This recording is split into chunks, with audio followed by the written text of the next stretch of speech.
सोचिए कल सुबह आप उठते हैं, सब कुछ पहले जैसा ही। गाड़ी रोड पर है, सुप्रीम कोर्ट अपनी जगह है, पार्लियामेंट अपनी जगह है, लेकिन एक चीज गायब हो चुकी है, वो है देश का संविधान। अब क्या होगा? क्या पार्लियामेंट कानून बना पाएगी? क्या पुलिस किसी को अरेस्ट कर पाएगी? क्या सुप्रीम कोर्ट किसी को फैसला दे पाएगी? या इलेक्शन कमीशन इलेक्शन करवा पाएगी? शायद नहीं, क्योंकि किसी भी देश को सिर्फ जमीन नहीं चलाती और सिर्फ सरकार भी नहीं चलाती। एक देश को चलाता है उसका संविधान। हम लोग संविधान शब्द डेली सुनते हैं, न्यूज में, कोर्ट में, पॉलिटिकल रैलीज में, लेकिन अगर किसी आम इंसान से पूछा जाए कि संविधान होता क्या है, तो लगभग लोगों का जवाब यही होता है, हमें नहीं पता। लेकिन ऐसा क्यों? संविधान तो देश के लोगों के लिए ही लागू हुआ है, तो लोग उसे क्यों नहीं समझना चाहते? लेकिन ऐसा नहीं है, लोग संविधान को समझना नहीं चाहते, बल्कि लोगों को संविधान समझने में मुश्किल होती है, क्योंकि ज्यादातर यूट्यूब वीडियो में संविधान को समझाया नहीं जाता, उसे सिर्फ पढ़ाया जाता है। तो मैंने एक छोटा सा इनिशिएटिव लिया लोगों को संविधान को स्टोरी फॉर्म में समझाने के लिए। ये वीडियो उन लोगों के लिए बहुत ज्यादा हेल्पफुल होने वाली है जो संविधान को समझना चाहते हैं।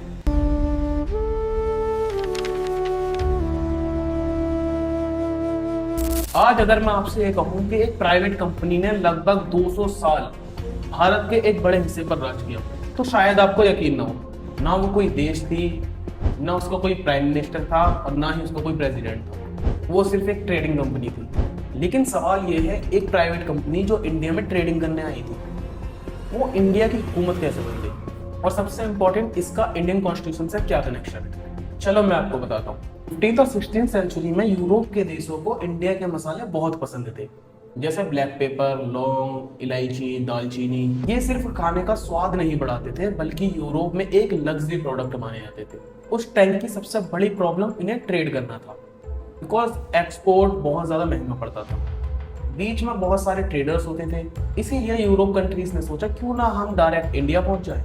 इस रेस में पुर्तगाल आया, फ्रेंच आया, डच आया, और फिर इंग्लैंड ने भी अपनी एक कंपनी बनाई जिसका नाम था ईस्ट इंडिया कंपनी। इस कंपनी को 31 दिसंबर 1600 में इंग्लैंड की क्वीन एलिजाबेथ फर्स्ट ने रॉयल चार्टर दिया, और ये चार्टर बहुत इंपॉर्टेंट था। ये कंपनी को एशिया में ट्रेडिंग करने के एक्सक्लूसिव राइट देता था।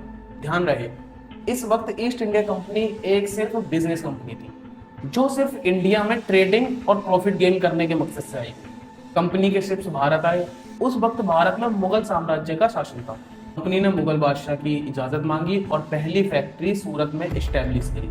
ये एक ट्रेडिंग सेंटर था, और धीरे धीरे मद्रास, बॉम्बे, कोलकाता में भी अपने सेंटर बना लिए। बिजनेस बढ़ता गया, प्रॉफिट बढ़ता गया, लेकिन प्रॉफिट के साथ कंपनी की भूख भी बढ़ने लगी। अब कंपनी को सिर्फ ट्रेडिंग नहीं करनी थी, बल्कि ट्रेडिंग के साथ पावर भी चाहिए। जब कंपनी की भूख बहुत ज़्यादा बढ़ गई, तो कंपनी ने एक नया काम शुरू कर दिया, अपनी प्राइवेट आर्मी बनाना। सोचिए, एक प्राइवेट कंपनी के पास खुद की आर्मी। ये सुनने में बहुत अजीब लगता है, लेकिन ये सच था। कंपनी ने अब भारतीय रियासतों के झगड़ों में भी दखल अंदाजी देना शुरू कर दिया था। एक राजा को सपोर्ट किया, अपनी आर्मी दी दूसरे राजा के खिलाफ, और कंपनी बदले में उनसे जमीन, टैक्स और पॉलिटिकल पावर लेने लगी। अब आता है 1757, बैटल ऑफ प्लेसी। ये सिर्फ एक युद्ध नहीं था, बल्कि भारत की हिस्ट्री का टर्निंग पॉइंट था, और इसके बाद कंपनी का पॉलिटिकल इन्फ्लुएंस बहुत ज्यादा बढ़ गया था। फिर 1764 में बैटल ऑफ बुक्सर हुई, और इस जीत के बाद कंपनी को बंगाल, बिहार और उड़ीसा में रेवेन्यू कलेक्ट करने का भी अधिकार मिल गया। अब कंपनी सिर्फ ट्रेडिंग नहीं कर रही थी, बल्कि टैक्स भी कलेक्ट करने लगी थी, और जो टैक्स कलेक्ट करे, पुलिस रखे, आर्मी रखे, एडमिनिस्ट्रेशन संभाले, वो धीरे धीरे गवर्नमेंट बनने लगता है। अब शुरू हुई प्रॉब्लम्स, बिकॉज कंपनी इंडिया में ट्रेडिंग कर रही थी, और उसका मेन पर्पस सिर्फ प्रॉफिट गेन करना था, ना कि पब्लिक वेलफेयर को संभालना। तो कई जगह करप्शन बढ़ने लगी, ऑफिसर्स मनमर्जी करने लगे, और लंदन में भी लोग सवाल पूछने लगे, क्या एक प्राइवेट कंपनी इतनी बड़ी टेरिटरी को बिना किसी कंट्रोल के चला सकती है? और इसका जवाब था नहीं। और यही से शुरू होती है कॉन्स्टिट्यूशन की हिस्ट्री। ब्रिटिश पार्लियामेंट ने डिसाइड किया कि कंपनी को अब रेगुलेट करना हो, और उसकी पावर्स को लिमिटेड करना हो, एंड रूल्स बनाने हो। और इसी सोच ने जन्म दिया इंडिया के पहले कॉन्स्टिट्यूशनल लॉज का।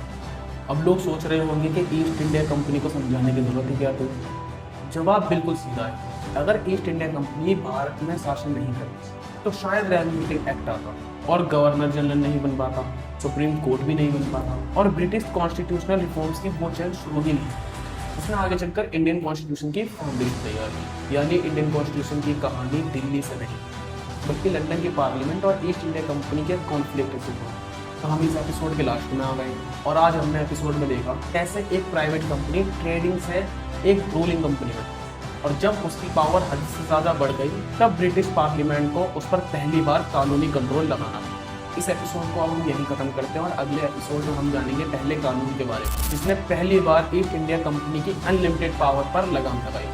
मिलते हैं नेक्स्ट एपिसोड में। जय हिंद।